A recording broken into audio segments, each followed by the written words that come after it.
نبينا الأمير النهي فلا أحد أبر في قليلا منه ولا نعم يا رب بلغ مقاصدنا واغفر لنا ما مضى يا واسع الكرم هو الحبيب الذي ترجى شفاعته لكل هول من الأهوال مقتحم يا رب بالمصطفى بلغ مقاصدنا واغفر لنا ما مضى يا واسع الكرم اللهم صل وسلم وبارك عليه وعلى آله. Al-Fatihah al-Hadrati Sayyidina Rasulullah Muhammad bin Abdullah sallallahu alaihi wasallam wa ala alihi wa ashabihi wa azwajihi wa dhurriyyatihi wa ahli baitihi thumma al-arwahi abaihi wa ikhwanihi min al-anbiya'i wal mursalin was sahabati wat tabi'in wa immatil arba'atil mujtahidin wa muqallidihim wal ulama'il 'amilin wa masyayikhina fid din khususan ila ruhi musannifi hadzal kitab Ahmad Jazuli Khalil wa ila arwahi jami' awliya ta'ala fi jazirati Jawa Jakarta khususan ila ruhi ra'isil akbar li jami'in hadatul ulama Qasim Asy'ari wa usulihim wa furuhim wal arwahi abaina wa ummahatina wa ajdadina wa jaddatina wa ikhwanina wa akhwatina wa amamina wa ammatina wa akhwalina khalatina wa aqribaina wa asriqaina wa liman lahu haqqun alaina wa ila arwahi amwati hadhil qaryah minal mu'minina wal mu'minat wal muslimina wal muslimat. Al-Fatihah. A'udzu billahi minasy syaithanir rajim. Bismillahirrahmanirrahim. Alhamdulillahi rabbil alamin arrahmanir rahim maliki yaumiddin iyyaka na'budu wa iyyaka nasta'in ihdinas siratal mustaqim siratal ladzina an'amta 'alaihim ghairil maghdubi 'alaihim waladdallin amin. Bismillahirrahmanirrahim. Alhamdulillahirabbil alamin wa bihi nasta'inu ala umuri dunya waddin. Shalatu wassalamu ala asyrafil anbiya'i wal mursalin sayyidina wa maulana Muhammadin wa ala alihi wa ashabihi ajmain. Amma ba'du fa inna asdaqal hadits kitabullah wa khairal hadi hadi Muhammadin sallallahu alaihi wasallam wa syarrul umuri muhdatsatuha wa kullu muhdatsatin bid'ah wa kullu bid'atin dhalalah wa kullu dhalalatin finnar atau kama qala Rasulullah sallallahu alaihi wasallam. Bapak Ibu, saudara sekalian rahimakumullah, pagi ini kita kembali diberikan kesempatan oleh Allah Subhanahu wa taala untuk ibadah. Dan alhamdulillah kita bisa melaksanakannya dari mulai mungkin ada yang berangkat sebelum subuh, lalu kita laksanakan sholat qobliyah, sholat subuh, zikir, dan saat ini taklim. Semoga Allah pelihara kebaikan-kebaikan kita ini hingga diwafatkan dalam keadaan husnul khatimah. Bapak dan saudara sekalian rahimakumullah, sekedar menyampaikan kembali tentang motivasi taklim ya, di mana taklim itu sangat luar biasa. Pahalanya, fadilahnya, manfaatnya luar biasa. Bahkan sampai mengalahkan puasa sunnah, sholat sunnah, menyamai jihad fisabilillah, menyamai haji, Pak. Itu pahala taklim. Maka kalau kita ini mau milih mana nih, kita mau melakukan sholat sunnah 100 rakaat atau taklim?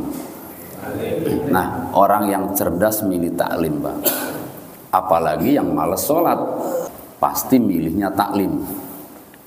Sangat kurang cerdas bila ada kesempatan taklim tidak diambilnya.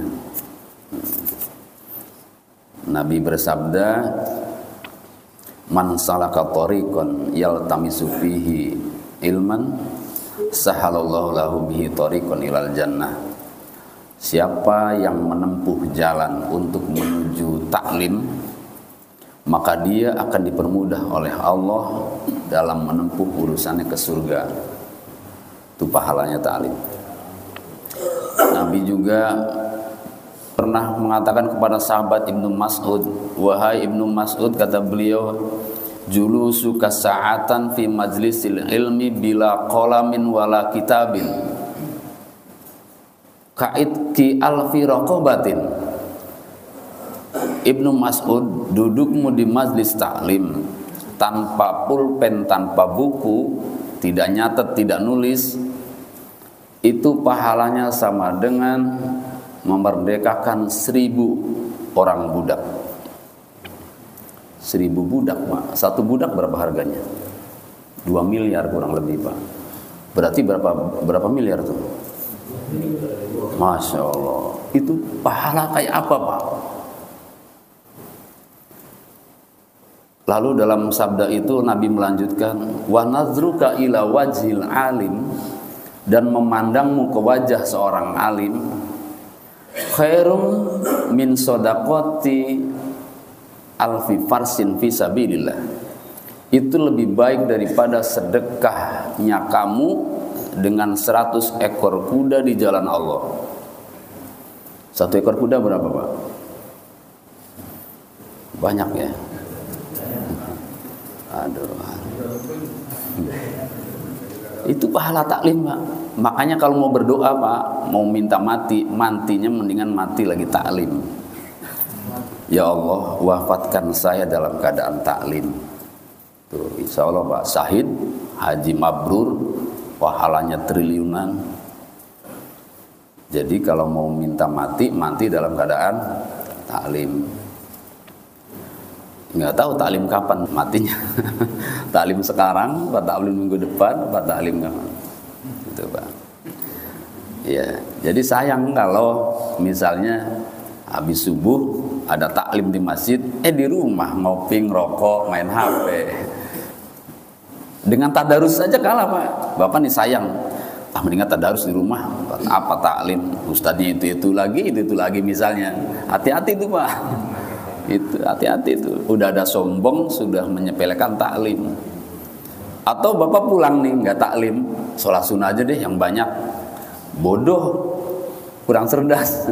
Dapat sih pahala, dapat pahala sholat sunnah, tapi dia tidak tahu besarnya pahala taklim. Lalu saya bertanya-tanya, Pak, kenapa pahalanya besar banget ya? Apakah Nabi bombastis? Bombastis itu apa? Omong kosong. Ada nggak kira-kira prasangka kita Nabi omong kosong? Nggak ada. Yang tahu persis tentang pahala beliau orangnya. Yang tahu persis kehendak Allah beliau orangnya. Jadi nggak mungkin Nabi bombastis, omong kosong nggak mungkin. Lalu kok besar banget pahalanya? Nggak kira-kira.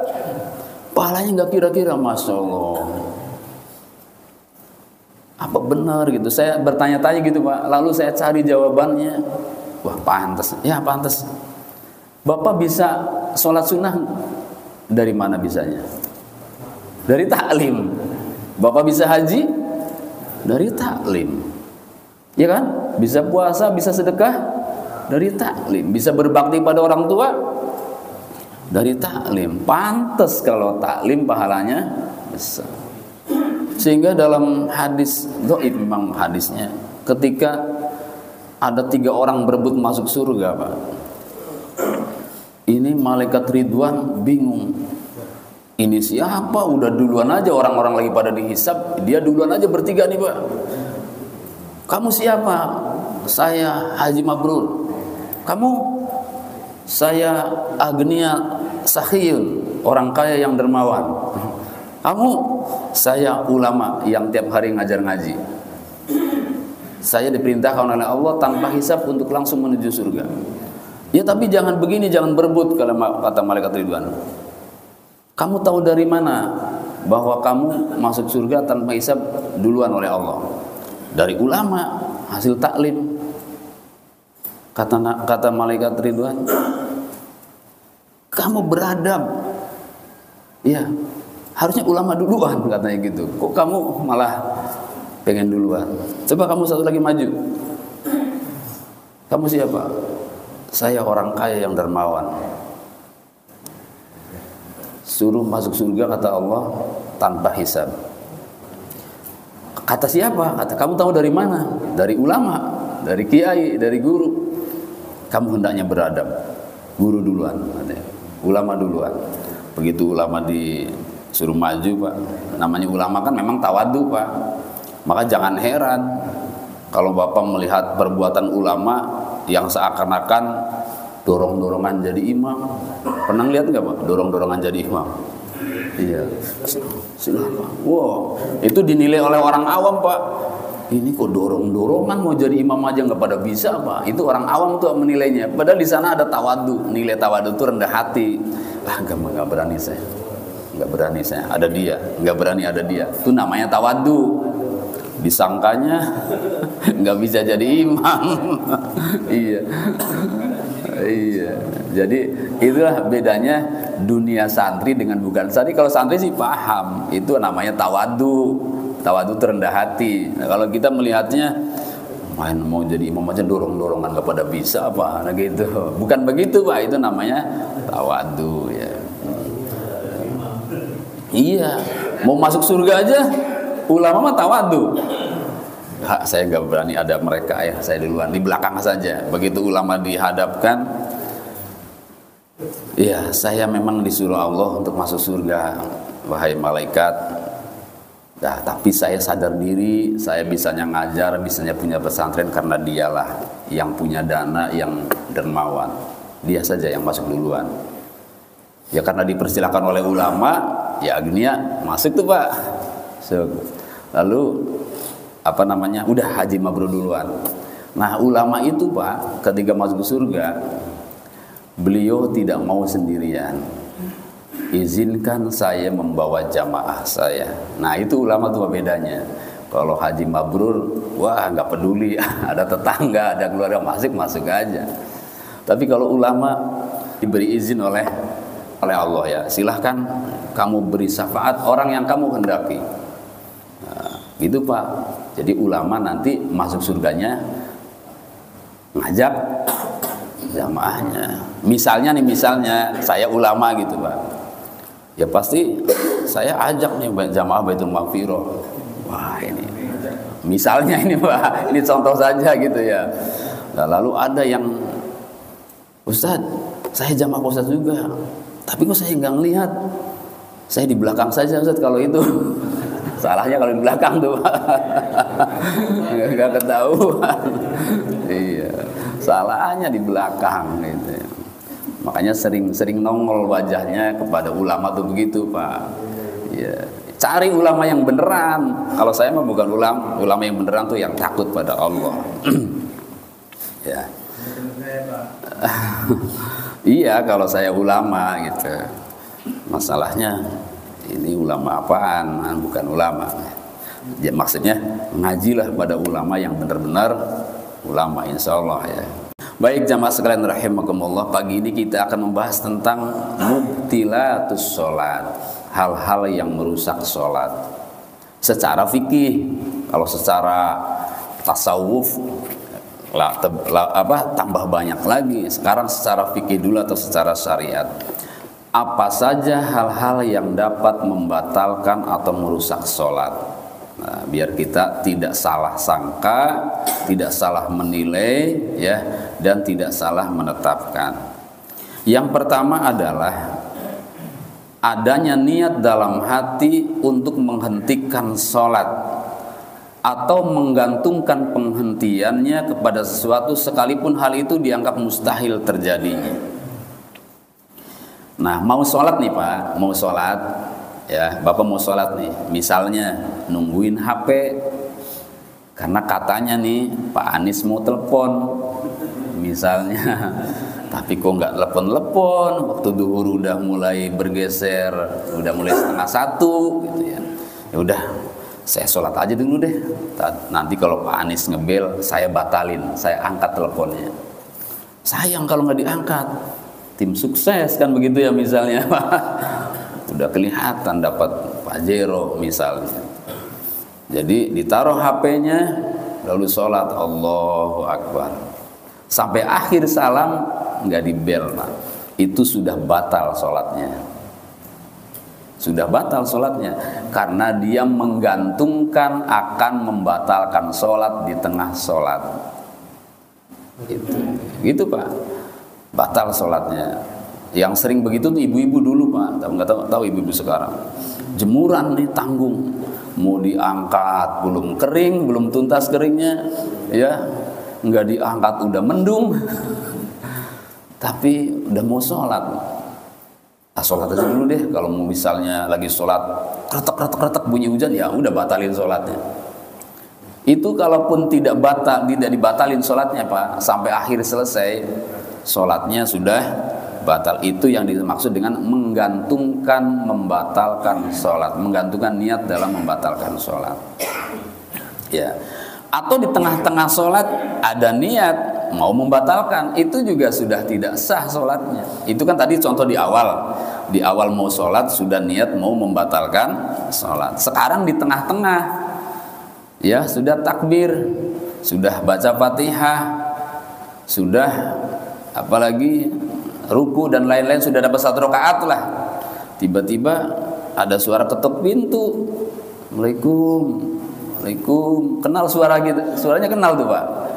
Dah, kayaknya Pak Haji Ananto nih yang janjiin mau ngasih door prize misalnya. Ya, batalin nggak? Udah kasihan banget ya, udah 3 kali Assalamualaikum. Batalin aja deh. Begitu niat mau dibatalin, tiba-tiba suara itu sudah gak ada lagi.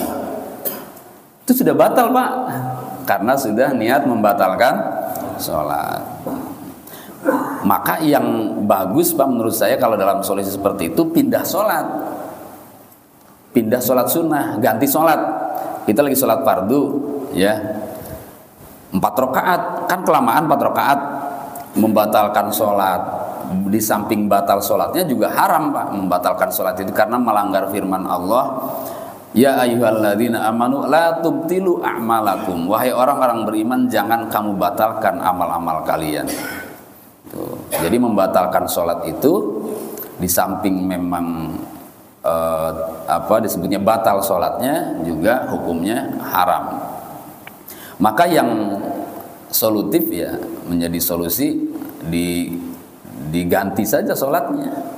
Lagi sholat fardu 4 rakaat kelamaan, dapat 1 rakaat, mau niat membatalkan nggak boleh, niat mengganti saja dengan sholat sunnah 2 rakaat. Jadi 2 rakaat salam, itu solusinya Pak. Kalau mau begitu ya, jadi 2 rakaat saja deh, saya niat sholat sunnah. Kalau dari sunnah ke fardu nggak boleh, Bapak niatnya sholat sunnah, di tengah-tengah mau mengganti dengan sholat fardu, nggak boleh kalau begitu. Yang boleh itu dari fardu ke sunnah, yang tidak boleh dari sunnah ke fardu, begitu ya. Lalu yang kedua adalah makan atau minum dengan sengaja saat sholat. Kira-kira ada nggak Pak orang lagi sholat makan atau minum? Ada nggak? Siapa orangnya? Jangan-jangan ada di sini. Kalau kita katakan ada, sepertinya mustahil. Masa lagi sholat makan? Tapi kalau dibilang tidak ada, masa iya Nabi bersabda seperti ini? Pasti ada, kan begitu ya? Sehingga para ulama kemudian membuat standar, membuat kaidah. Definisi makan itu apa? Menurut Bapak definisi makan itu apa? Memasukkan sesuatu ke dalam mulut, terus lalu mengunyah, lalu menelan, begitu. Itu disebut makan. Berarti nyomot begitu ya? Ya? Enggak juga. Iya. Lalu gimana? Sisa-sisa makanan di dalam mulut. Sisa-sisa makanan di dalam mulut lalu kita telan, itu definisi makan. Sudah masuk definisi makan. Ada sesuatu di dalam mulut kita yang ketinggalan ditelan saat sebelum sholat karena nyelip di gigi, umumnya daging itu Pak. Iya, nasi jarang ya, umumnya daging. Iya. Begitu lagi sholat selesai baca Fatihah, keluar tuh dari selipan gigi itu. Ya apa nih gitu. Bapak telan itu sudah termasuk makan. Setuju nggak? Definisi makan begitu. Jadi makan itu memasukkan sesuatu ke dalam tenggorokan. Sesuatu itu apakah dari luar mulut ataupun dari dalam mulut, sudah termasuk makan. Maka disunahkan bagi orang yang mau sholat berkumur-kumur setelah makan. Kalau wudunya belum batal. Tapi kalau wudunya batal bukan hanya sunnah, ya wajib wudunya, tapi kumur-kumurnya tetap sunnah. Itu agar apa? Agar saat sholat tidak terjadi makan, tidak makan saat sholat, gitu ya. Lalu kalau minum apa definisinya? Menelan sesuatu yang cair, ya, masuk ke dalam tenggorokan, itu definisi minum Pak. Sehingga sesuatu itu tidak harus dari luar mulut. Kalau minum itu didefinisikan ngambil air dari bawah lalu dimasukkan ke dalam mulut, sepertinya tidak ada Pak, orang sholat seperti itu, nggak ada ya. Yang ada adalah seperti tadi, memasukkan sesuatu ke dalam tenggorokan yang sesuatu itu cair. Pertanyaannya, ada memang sesuatu yang cair di dalam mulut? Ada Pak Ustadz. Apaan? Ludah. Nah kalau begitu batal semua apa orang sholat? Karena pasti orang sholat menelan ludah.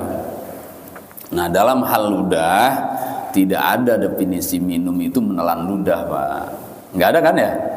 Nah kalau begitu itu yang disebut dengan qadarullah, qadrat, hukum alam, sunatullah, bahwa ludah itu pasti akan ada di setiap mulut kita. Maka oleh karena itu menelannya tidak termasuk dalam definisi minum. Sehingga puasa tidak batal kalau menelan ludah.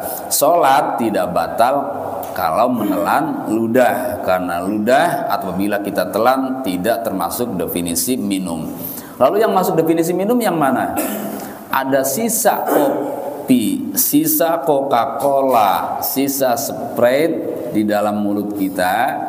Lalu kita saat sholat tertelan, itu namanya kita sedang sholat minum.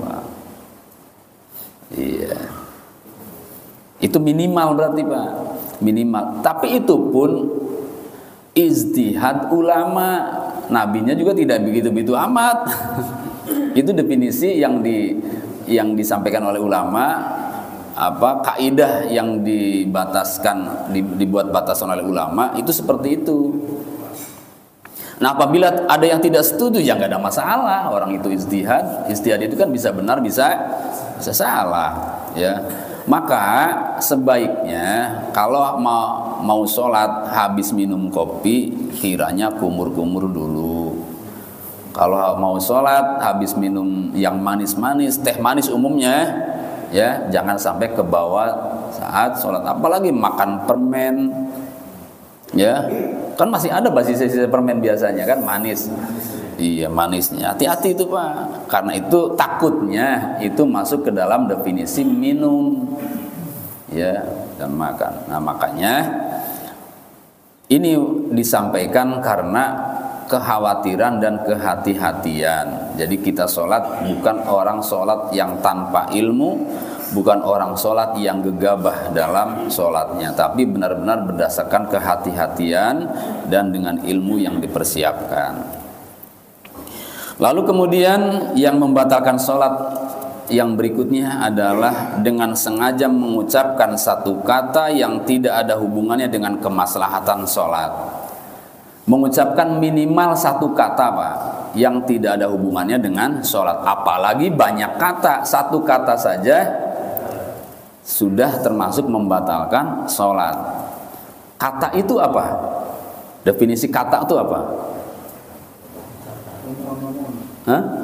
Kata itu adalah susunan huruf yang mengandung makna. Setuju nggak?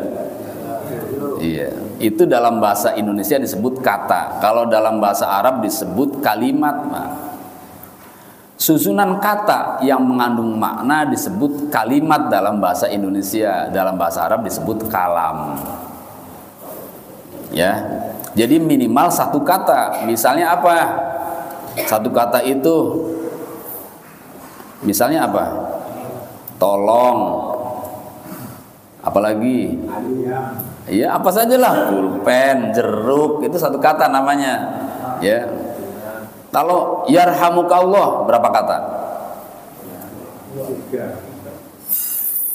3. Ada isim domir di sana. Yarhamu fiil, ka-nya maf'ul ya, atau domir isim juga, Allahnya adalah fa'ilnya. Jadi ada 3. Apalagi yarhamukallah, Pak. Astagfirullah termasuk.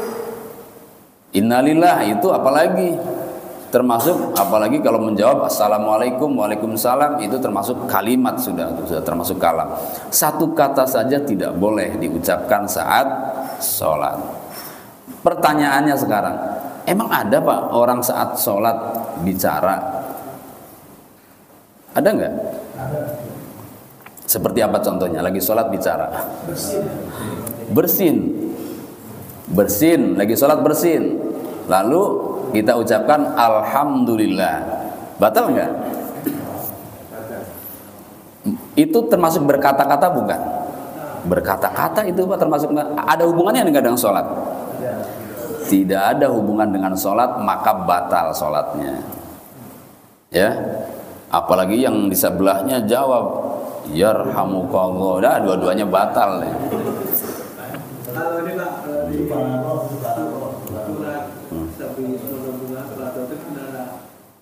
Musa ada yang jawab alaihi wasallam. Oh iya. Kaidahnya begini. Kalau tidak disunahkan Nabi, maka itu termasuk kata-kata yang tidak ada kaitannya dengan sholat. Tapi kalau yang disunahkan Nabi, itu tidak termasuk.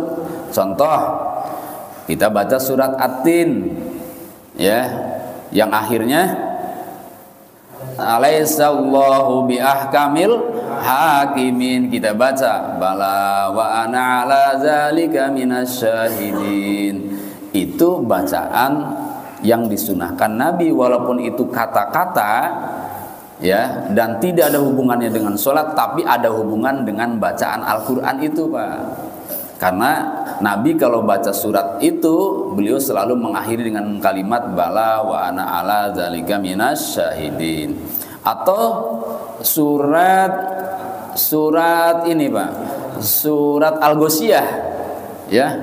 Di sana kan ada kalimat, nah kalimat terakhirnya, nah kita baca Rabbi hasibni hisabay yasira.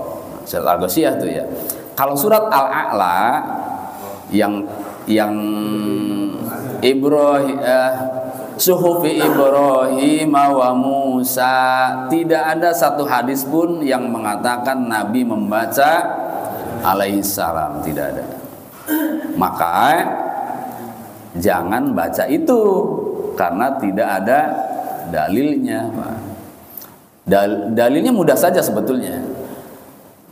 Kita itu membaca sholawat disunahkan untuk Nabi Muhammad, baca sholawat Pak, kalau disebut nama Nabi Muhammad. Tetapi masalahnya kalau disebut nama Nabi Muhammad saat baca Al-Quran, Nabi tidak bersolawat Pak, apalagi selain Nabi Muhammad, kan begitu logikanya ya. Di dalam surat Muhammad ada nama Nabi Muhammad, di dalam surat Toha ada Nabi Muhammad, di dalam surat Yasin ada Nabi Muhammad. Tapi ketika Nabi baca surat-surat itu, Nabi tidak membaca sholawat. Sahabat juga tidak membaca sholawat saat sholat. Apalagi yang dibaca bukan nama Nabi Muhammad. Tidak disunahkan baca sholawat saat sholat. Tapi kalau di luar sholat, sah-sah saja dan boleh-boleh saja, bahkan bagus ketika kita menyebut nama Nabi, kita iringi dengan sholawat yang berbunyi alaihissalam, begitu. Jadi jangan baca alaihissalam setelah baca suhufi Ibrahim wa Musa. Ya. Nah, saya mau bertanya nih Pak. Tadi kan definisi kata itu adalah susunan huruf yang mengandung makna. Diucapkan saat sholat tetapi tidak ada hubungannya dengan sholat. Ya, tidak ada hubungannya dengan sholat. Dehem itu kata bukan Pak? Kata bukan? Bukan. Kaf, misalnya diteliti gitu ya. Kaf, ha, mim. Misalnya begitu ya. Ada maknanya enggak? Ada maknanya enggak? Ada yang bilang ada yang bilang enggak ada. Saya contohkan nih. Bapak lagi ngopi nih, nyantai di teras. Ada perempuan lewat. Wah, cantik lagi. Lalu Bapak ada maknanya enggak tuh? Ada apa? Ada maknanya tuh. Itu ada maknanya. Maksudnya apa? Mampir kan gitu ya.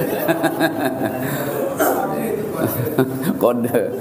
Itu barcode orang dulu pakai dehem. Ada maknanya ternyata.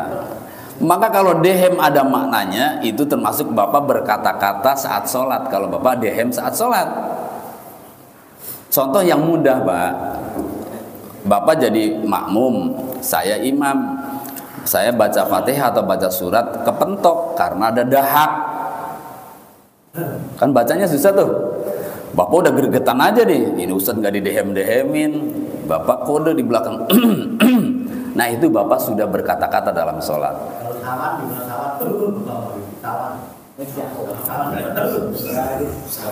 Sawan. Hah? Oh, iya. Ada maknanya nggak? Ada maknanya nggak? Nggak ada maknanya kalau gitu. Batuk, dehem tuh nggak ada maknanya aslinya. Cuman kalau ada maksud tujuan berarti ada maknanya. Ya, jadi kalau Bapak dehem karena maksudnya ngingetin imam, itu Bapak sudah termasuk berkata-kata dalam sholat. Iya. Kecuali imamnya yang dehem atau yang bacanya yang dehem karena untuk melonggarkan tenggorokan, yaitu nggak ada maknanya. Ya imamnya baca atau Bapak lagi baca sholat sendirian, tiba-tiba terganjal oleh dahak, lalu kita dehemkan, yang nggak batal itu nggak ada maknanya kan? Nggak ada maknanya kan? Nggak ada maksud berkata-kata, maksudnya nggak ada, karena tujuannya untuk melancarkan tenggorokan. Jadi ternyata dehem itu ada dua macam Pak. Ya, dehem yang bermakna dengan dehem yang tidak bermakna. Yang membatalkan itu adalah dehem yang bermakna. Nah, jadi yang termasuk membatalkan sholatnya adalah berkata-kata yang tidak ada kaitannya dengan sholat. Kalau ada kaitan dengan sholat, ya nggak batal. Imam salah, makmum subhanallah, ada kaitannya dengan sholat Pak. Ya, ada kaitan dengan sholat, itu tidak batal. Atau Bapak meluruskan imam yang salah nih dengan kalimat bahasa kita, karena dengan bahasa lain nggak ada. Dengan subhanallah nggak mempan. Misal waktunya sujud kedua, Bapak lupa, bangun, ya, imamnya bangun nih, waktunya sujud kedua, tapi bangun tahiyat misalnya Pak, tahiyat, dikira sujud pertama itu sudah termasuk sujud kedua, tahiyat awal duduk, tahiyat akhir deh, tahiyat akhir biar kelihatan ya, contohnya biar kelihatan. Begitu Bapak duduk tahiyat akhir, kan makmum bingung. Bingungnya apa? Bingungnya ini bukan waktunya tahiyat akhir, tapi waktunya duduk di antara dua sujud lalu sujud lagi. Lalu Bapak ingatkan tuh, makmum mengingatkan subhanallah. Kira-kira imam gimana? Bingung dia. Bangun kan? Bangun untuk melanjutkan rakaat. Takutnya dikira makmum adalah rakaatnya kurang satu lagi. Padahal maksudnya makmum sujud, ya kan? Begitu Bapak subhanallah, bangun dia. Begitu bangun subhanallah lagi, tambah bingung lagi, gimana yang bener nih? Gimana yang bener, Pak? Maka Bapak ingatkan dengan kalimat yang memahamkan dia. Bapak katakan, sujud kedua. Nah gitu, nggak apa-apa, Pak. Nggak apa-apa. Karena tidak ada kalimat lain yang bisa meluruskan atau mengingatkan imam sehingga imam menjadi paham maksud salahnya di mana. Gitu. Ya. Jadi karena itu ada tujuan untuk sholat. Jadi gitu, Pak. Ya jangan terlalu ini banget, jangan terlalu ke Arab banget, fikih banget ya. Jadi nggak apa-apa kita ingatkan dengan sujud kedua, nah, baru paham tuh. Kalau subhanallah lagi nggak selesai. Duduk salah, bangun salah, lalu kemana dia? Iya.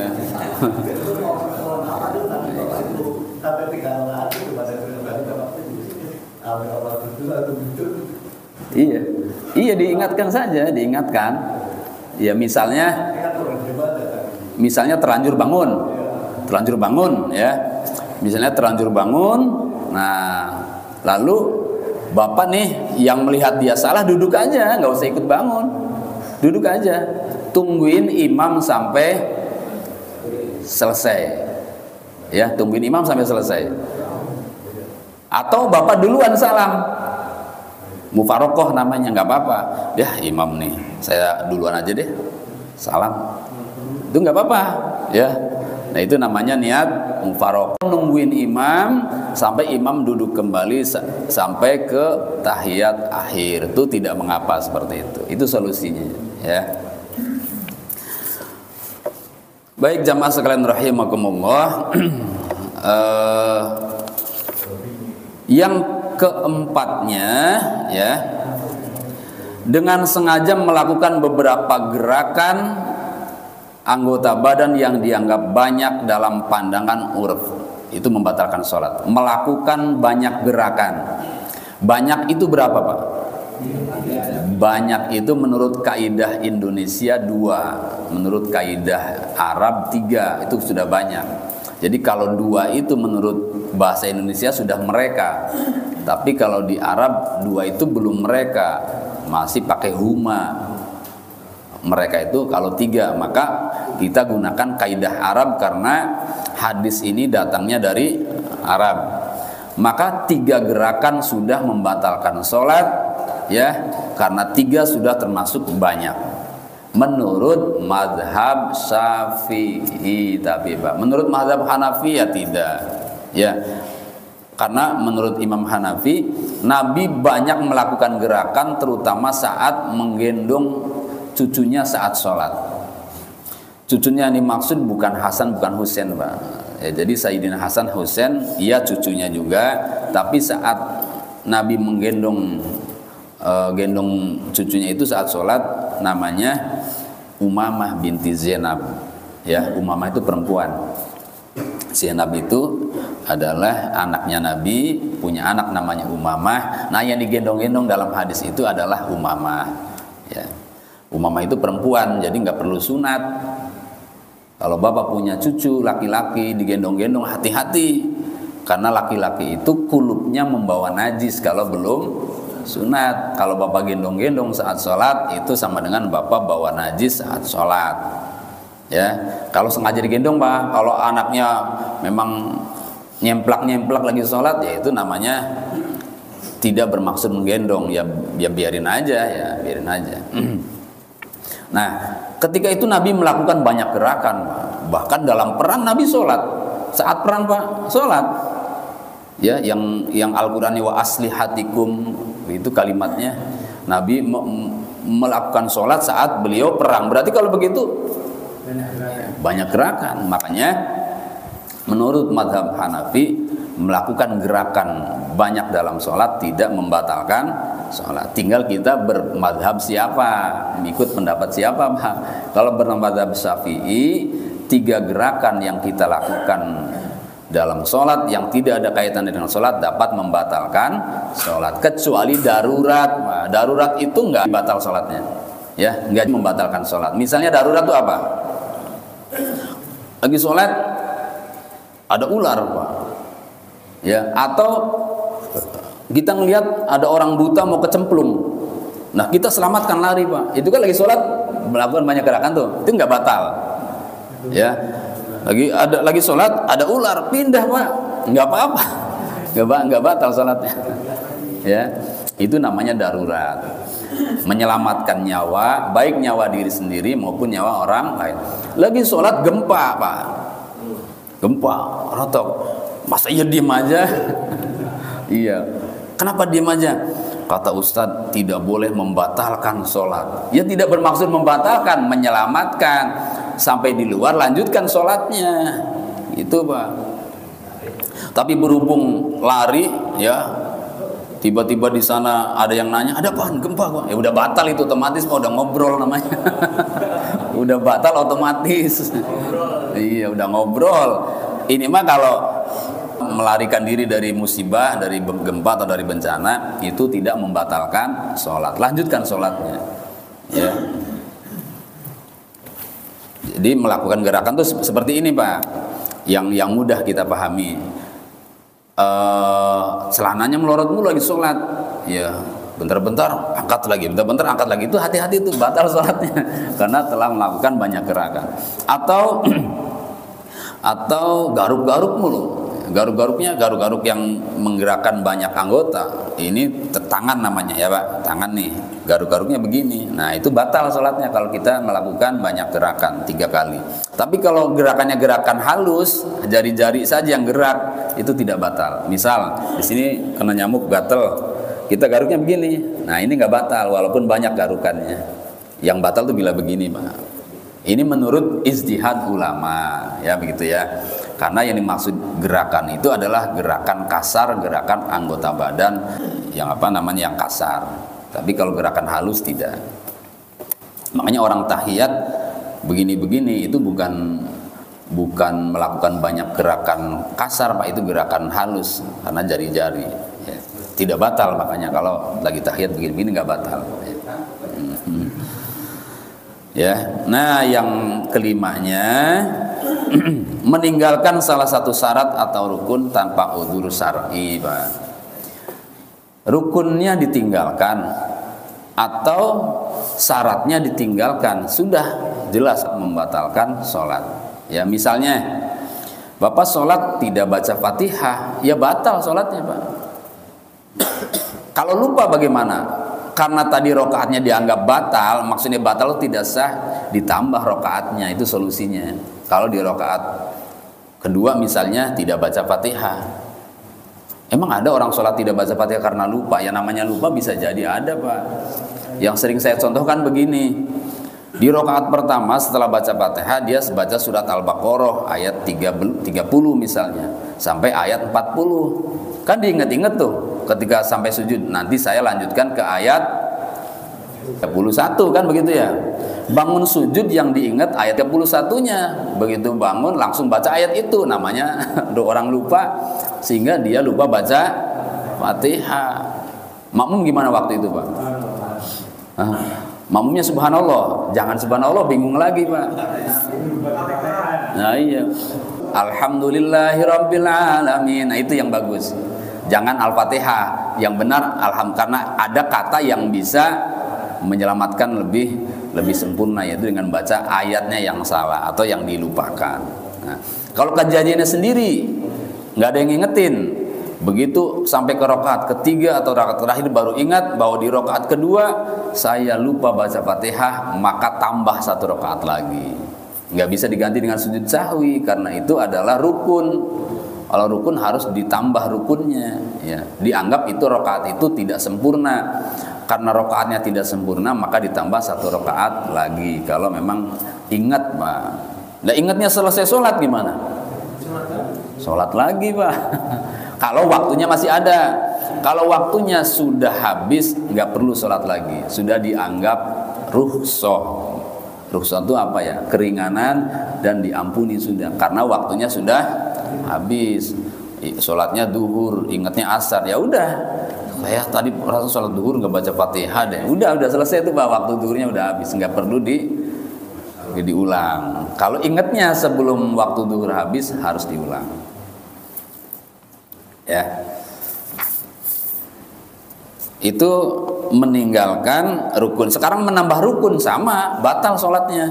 Harusnya 4 rakaat, bapak tambah 1 lagi, ya 5. Kalau memang ada unsur kesengajaan, jadi membatalkan sholat jadinya Pak. Kalau ada unsur kesengajaan. Kalau tidak sengaja, siapapun orangnya ya tidak salah. Namanya tidak sengaja, lupa ya tidak salah, tidak batal. Ini mah sengaja nambahin. Nah, tidak sengaja tapi ada yang mengingatkan. Bapak harusnya duduk tahiyat akhir, Bapak bangun, wajib mengikuti yang mengingatkan Pak. Bapak tahu dia salah, nambah rakaat, diingetin, nyelonong aja. Bisa jadi budeg imamnya, ya, atau ndableg. Ndableg itu apa?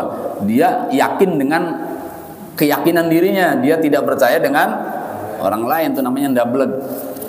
Ya, tetap bangun. Bagi imam sah-sah saja Pak, sah sholatnya, nambahin 1 lagi karena dia keyakinannya kurang 1. Tapi bagi bapak yang melihat itu nambahin rukun, batal bapak jika bapak mengikuti imam. Jadi kalau begitu bagaimana? Nunggu di bawah Pak, duduk tahiyat saja Bapak. Nunggu sampai imam balik ke posisi duduk tahiyat. Itu solusi yang pertama. Solusi yang kedua, Bapak boleh salam duluan, tapi dengan niat mufaroqoh. Ya, imam salah diingetin, nggak mau juga. Udah saya mufaroqoh aja. Ya Allah, saya niat mufaroqoh. Assalamualaikum warahmatullahi wabarakatuh. Assalamualaikum warahmatullahi wabarakatuh. Gitu Pak. Tapi nggak usah diucapin, di dalam hati saja niat mufaroqohnya, ya. Nah itu saja barangkali yang bisa kita bahas. Ada 5 kesimpulannya sesuatu yang dapat membatalkan sholat. Ya, yang pertama apa tadi? Yang pertama adalah niat dalam hati memutuskan sholat. Ya. Yang kedua makan, minum. Yang ketiganya sengaja mengucapkan kata-kata yang tidak ada kaitannya dengan sholat. Kemudian yang keempatnya melakukan banyak gerakan. Yang kelimanya adalah meninggalkan salah satu syarat atau rukun sholat. Syarat sholat itu apa? Ya wudhu Pak. Ya, Bapak lupa nggak wudhu, ya udah otomatis batal. Syarat sholat apa lagi? Menutup aurat. Bapak auratnya terbuka, ya batal. Jadi syarat sholat sudah dibahas sebelumnya. Jadi kalau bicara syarat sholat, langsung kita pahami berarti ada wudhu, ada menutup aurat, ada menghadap kiblat, ada masuk waktu, satu lagi mengetahui syarat dan rukun sholat. Nah, lagi sholat tiba-tiba ada yang ngingetin, Pak, kiblatnya salah. Gimana tuh Pak? Memang bagusnya Pak, walaupun lagi sholat ingetin, jangan nunggu sholat selesai, kasihan dia, mumpung lagi sholat ingetin. Atau diginiin aja Pak, diputer. Kan kita kan suka bertamu, ya di ruang tamu, di ruang sholatnya nggak ada arah kiblatnya. Di hotel lah misalnya, sholat kemana kiblatnya? Sekarang sih udah gampang Pak, ada kompas di HP. Ini mah sesuatu yang tidak ada itu semua di hutan, ya. Nah, lihat dia salah. Lihat dia salah, kita langsung respon, Pak kiblatnya salah ke sini. Nah, lalu Bapak puter aja, lagi sholat muter Pak, nggak apa-apa muter. Tahu-tahu misalnya salah arah kiblat, sholatnya sudah selesai, diulang sholatnya Pak. Kalau waktu sholat masih ada, kalau waktu sholat sudah habis tidak perlu diulang, ya. Karena kemana kamu menghadap Allah. Ya gitu ada dalam Al-Quran kan ya, yang surat Al-Baqarah masih. Jadi arah manapun menghadap kita termasuk menghadap Allah. Jadi tidak perlu diulang kalau waktu sholat sudah habis. Itu dalil maklumnya. Syarat sholat apalagi? Masuk waktu. Kita sudah duluan aja sholat, padahal waktu sholat belum masuk. Itu batal Pak sholatnya Pak. Lah baru adzan ya, saya udah sholat. Sholat tadi batal karena tidak memenuhi syarat sholat. Syarat sholat itu harus masuk waktu. Orang belum masuk waktu udah sholat, sholatnya tadi batal. Jadi secara singkat begitu. Walaupun ada 5, tapi kenyataannya kalau diurai ya banyak Pak. Ya banyak, karena syarat sholat juga banyak. Termasuk batal wudhu. Lagi sholat ingat ya, saya tadi salaman ya sama perempuan misalnya gitu ya. Tapi posisi saya jadi imam, mau batal malu, nggak batal gimana? Nah, itu ilmu yang menentukan, Pak. Kalau teori ulama gini, Pak, kalau imam batal tuh begini nih, megang hidung sambil mempersilahkan makmum yang di depan untuk maju. Gitu. Mustakhlif disebutnya kalau yang mengganti. Mustakhlif maju. Ya, nggak usah malu, nggak usah segan, nggak usah merasa hina kalau memang kita merasa batal wudu karena itu dapat membatalkan sholat. Ya, jadi ingat-ingat lagi sholat, nah, itu dapat membatalkan sholat. Nah, itu saja. Ada yang bertanyakan silakan bila ada. Iya, silakan. Waalaikumsalam. Tadi mendengar penjelasan Ustaz mengenai imam yang pada saat memimpin sholat itu dia ingat dia batal, berarti fungsinya orang kedua atau di belakang imam itu harus benar-benar orang yang tahu atau qualified untuk menjadi imam. Seperti itu nggak kira-kira? Karena pada saat imam itu ingat dia batal, kan harus digantikan sama yang belakang kan? Iya. Berarti fungsinya orang yang belakang itu memang harus orang yang mengerti Iya. Iya, betul. Jadi orang yang baris di belakang imam hendaknya yang biasa jadi imam. Yang biasa jadi imam atau paham tentang bagaimana cara menjadi imam, bacaannya, gerakannya dan lain-lainnya. Tetapi masalahnya adalah kan begitu, Pak. Masalahnya adalah kita ini dibenturkan oleh perasaan belum pantas. Kan begitu, Pak. Akhirnya di belakang imam kosong karena semua merasa belum pantas. Itu juga dapat mengganggu keharmonisan sholat berjamaah. Jangan ada sebetulnya yang kayak gitu, Pak, niat begitu tuh. Sudah. Jadi buang perasaan itu karena semua kita sederajat dalam sholat, ya, kecuali tidak pantasnya itu memang benar-benar nyata itu misalnya pakaiannya pakai kaos oblong, udah pakai jeans celana lepis, ya udah jangan di depan, jangan di belakang imam, itu kurang pantas kan secara umum kan beda ya. Atau misalnya lagi ya acak-acakan lah kayaknya rambutnya dan lain-lain. Nah, itu hal-hal seperti itu boleh jadi pertimbangan, jangan di belakang imam. Tapi kalau Bapak pakaian sudah rapi, udah biasa sholat di masjid ini, bahkan sudah pernah atau sering jadi imam, hendaknya sholat di belakang imam karena bisa untuk menggantikannya bila imam dalam keadaan batal atau dalam keadaan rusak sholatnya. Tapi kalau ada perumpamaan keutamaan sholat itu lebih bagus di belakang imam, maksudnya ada beberapa makmum yang merasa ingin seperti itu, bagaimana? Nggak apa-apa. Yang penting niatnya mengamalkan syariat, tapi jangan lupa juga akhlak, gitu, Pak. Syariat diamalkan, tapi jangan lupa akhlak. Akhlak itu hindari orang membenci, hindari perbuatan songong walaupun memang kita ingin meraih pahala. Saya pernah, Pak, pengalaman nih. Ya, saya pernah di keplak kepalanya gara-gara saya pengen ziarah dengan para ulama tapi saya pengen di depan. Waktu itu status saya jadi santri. Kamu tuh anak-anak belakang kata gitu. Nah, gitu, Pak. Pengen meraih keutamaan tapi mengabaikan akhlak, itu salah juga, Pak. Akhlak, ya rendah hati lah kalau jadi orang atau jadi santri, ya jangan kayak pengen jadi kiai gitu. Jadi di belakang aja, jadi begitu. Ada lagi, Pak?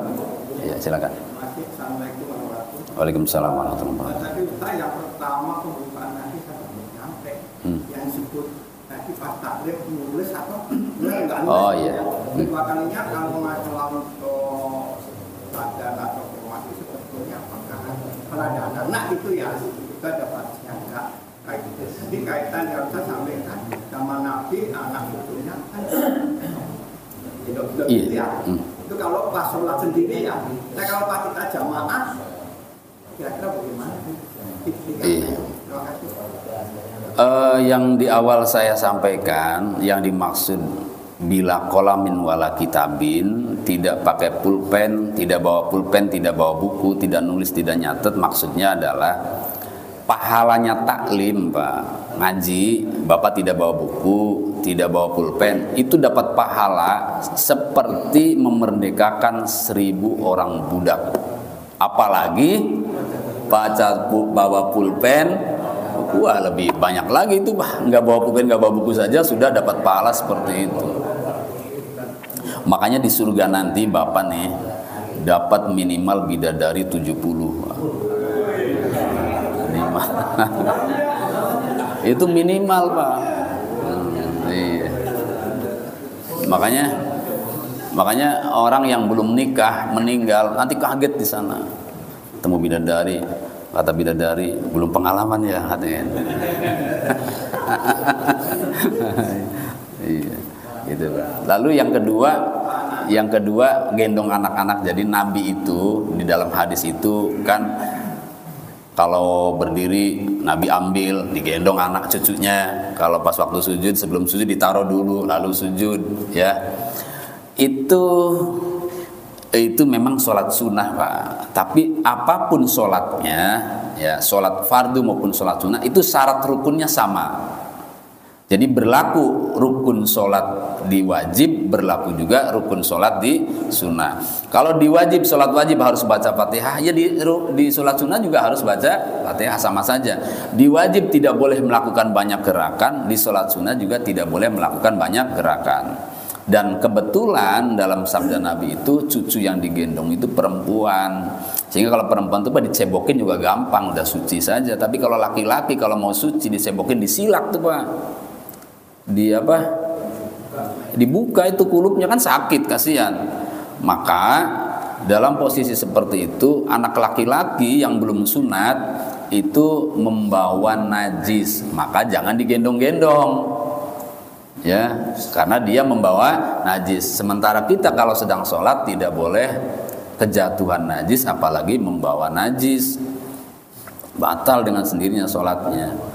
Ya, tapi kalau anak itu gendong sendiri, nyemplak sendiri, kita lagi sujud tahu-tahu naik ke atas punggung, ya kita juga nggak kasar-kasar amat, Pak, karena juga menyayangi mereka juga perlu, maka dibiarkan. Tapi kalau mau bangun lepas gitu aja, jangan dibawa gendong, ya dilepas aja, lepas gini, nggak apa-apa. Itu bukan gerakan yang banyak, ini satu doang. Jadi gerakan yang banyak itu dalam satu rukun maksudnya, Pak. Dalam satu rukun lagi berdiri, ya gini-gini misalnya, atau gini-gini ya. Tapi kalau satu rukun satu gerakan sehingga di beberapa rukun banyak gerakan, itu tidak termasuk melakukan banyak gerakan, ya gitu. Ada imamnya, iya. Anak cucu, iya nggak apa-apa, ya. Kalau memang yang menghendaki naik itu cucunya, bukan kitanya. Kalau Nabi tadi contohnya nabinya yang menghendaki gendong turun gitu. Kalau itu kan anaknya yang menghendaki, nggak apa-apa. Jadi membawa anak kecil nggak apa-apa ke dalam masjid, Pak. Ditaruh di sampingnya nggak apa-apa, ya nggak apa-apa. Karena itu termasuk mendidik anak-anak termasuknya. Tapi kalau memang tidak kondusif, ya sebaiknya jangan dibawa-bawa karena itu belum waktunya. Hendaknya dididik di rumah seperti itu. Iya. Ada lagi? Ada lagi? Alhamdulillah, mudah-mudahan paham semua ya. Iya. Semoga apa yang kita pelajari di pagi ini Allah jadikan ilmu yang bermanfaat. Allah berikan kemampuan untuk mengamalkannya dan menjadi orang-orang yang diridhoi dan diterima amal ibadahnya oleh Allah Subhanahu wa taala. Bismillahirrahmanirrahim. Alhamdulillahirabbil alamin wassalatu wassalamu ala sayyidina wa Muhammadin wa ala alihi washabihi ajmain. Allahumma waffiq imanana bi taufiq wa hidu bi ta'yidik. Allahumma waffiqna lima tuhibbu wa tarda wa ja'al amalana fi ridhak wa a'inna ala muridina wa dunyana bi rahmatika ya arhamar rahimin. Wassallallahu ala sayyidina Muhammadin wa ala alihi wasallam. Walhamdulillahirabbil alamin. Assalamualaikum warahmatullahi wabarakatuh.